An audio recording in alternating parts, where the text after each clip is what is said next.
this executive committee meeting which is taking place.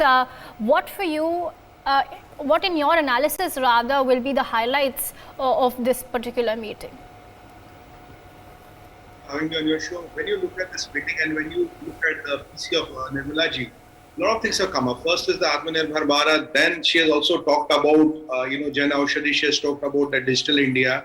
And you have Mr. Anurag Thakur who has spoken. Yogi Adityanath ji has given a presentation. So a lot of leaders have spoken on this. And I think the agenda is not going to be only to the 7 states. Definitely that will be a part of it. But it's a much bigger picture of what BJP is going to do for next 3 years.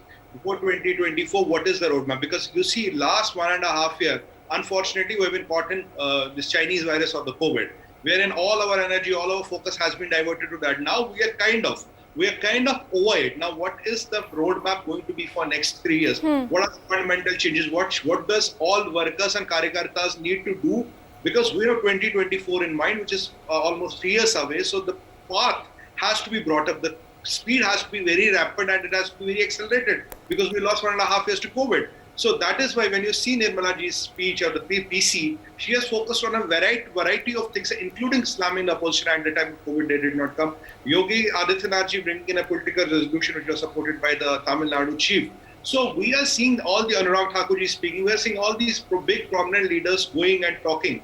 State elections is going to be a focus, but I think that will be more of, if you look at the nitty-gritties, that will be more of discussed in the parliamentary board whenever they sit, going to those finer nitty-gritties and details.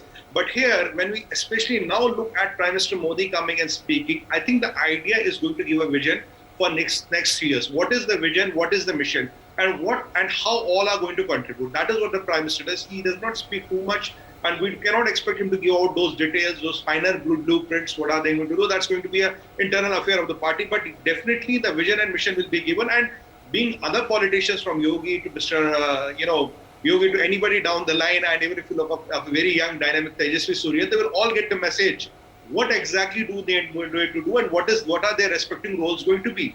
So this precursor for Prime Minister to come and give that fundamental vision and mission is already done. The basics are cleared. Dharmendra Pradhan ji, Nirmala ji, Anurag ji, and every Yogi ji speaking. So the fundamentals, the people who are present there, they know where it is going. Now you are waiting for the final word. And of course, assembly elections and all are important, but I think that will be more of a parliamentary committee meeting whenever it happens. They will discuss state by state, and the prabharis of that respective state will be involved. So that meeting cannot help without the prabhari and the deputy prabhari and the local CM and the local and pracharaks and Sangh pracharaks. They also will have a definite say, Kshetri pracharaks and all. They will have a definite say in fermenting a strategy for a respective place. So if at this level, what is the major mission and vision going to be? That is what you can hear from Prime Minister. And I strongly believe that because we lost 1.5 years to COVID, now we can see accelerated pace, movement, and even reforms. I will be looking forward to some reforms being announced or some reformer measures being hinted by the Honorable Prime Minister. Because when Modi ji speaks, it's never at such a big forum. It's never, just a generic talk or just not a motivational talk. It's much beyond that. Yes, generic, motivational, bringing up the cadres. And West Bengal, I'm very happy because, you know why? Because a lot of people of BJP were just simply massacred in West Bengal. But I mean, they just voted for BJP. They supported BJP from this, raping of women, burning up houses, hanging them by trees. What all has not happened in West Bengal? I'm very, very happy that West Bengal is one of the key points of the agenda, and it has to be because all the cadres across the country are looking at West Bengal. So Nirmala ji announcing that we will do everything to support their fight in the court of law is a very, very strong statement to Mamta Didi. Mamta Didi. Okay, Sumit. Has to pay for it. All right, stay with us, Sumit. That was an interesting analysis. Right now is 5.5%.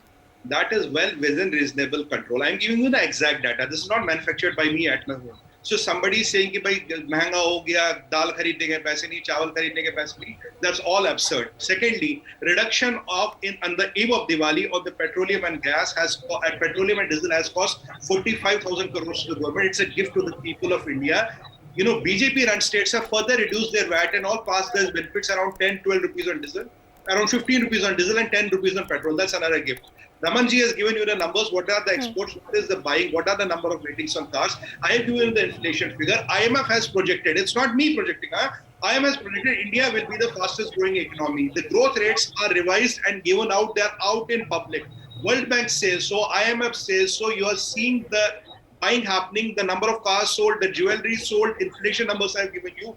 Now, if this is not a proof, where do I fight perception? If somebody has a perception, perception is like flying kites in the sky with a string attached. Your imagination is the string to your kite. That cannot be fought. I have given you hardcore, typical analytical data given by international institutions, which is available in the common domain. Our foreign exchange reserves are all-time high in the history of India. Our FDI is more than China. So I don't know, where do these people get this impression? By ye ho gaya, wo ho gaya. If you have a particular problem with yourself, Okay. you live with it. But why do you paint the painting black? That's where the problem is. Okay, all right. So, Mitpir, your point well taken. Also, with our BJP saw in places like Himachal Pradesh.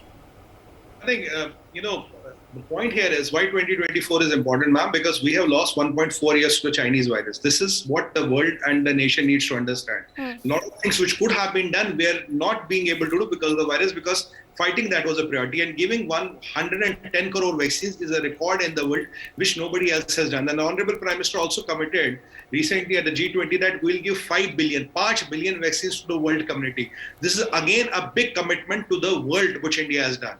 Now, as we have lost these 1.5 years, so whatever we were planning to do in 5 years has to be done in 3.5 years. So a lot of work, a lot of brainstorming, a collaboration of the effort has to be done. How to achieve that in 3.5 years? So that is one point.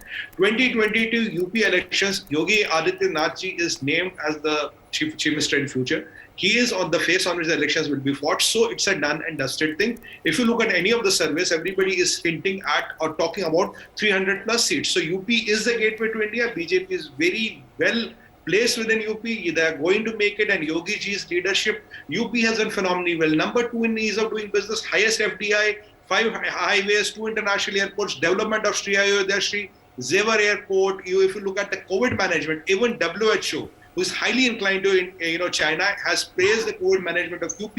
If UP would have went the Maharashtra way, India would have been in havoc. The credit goes to Yogi Adityanath ji for controlling COVID in UP. And imagine 22 crores of population, and if you would go Maharashtra way, then God save us. So there's a lot of phenomenal work which has been done. If you look at, going after those gangsters, those Bahubalis, those warlords, I would call them warlords literally. That is the stature they have grown in Samajwadi Party's tenure. And today, these people are scared to be transported from Punjab to UP. That is the thing. That is where the common man feels safe. That is why people like Yogi ji across, the caste divide, across the religion divide in UP. Because when you deliver on the ground, when it comes to ration distribution, when it comes to highway, transport, FDI, increase in GDP. By the way, UP is the number 2 state with the highest GDP in India. See where the UP has elevated in India. See how it has changed under Yogi Adityanath ji. So, of course, what will happen in UP will reflect on the national elections. But in my opinion, UP is a done and dusted gate. It's only the matter of how many seats are you going to get. Okay, we'll how many seats are you going to get? All right, we'll let Mr. Arya respond to that. Mr. Arya,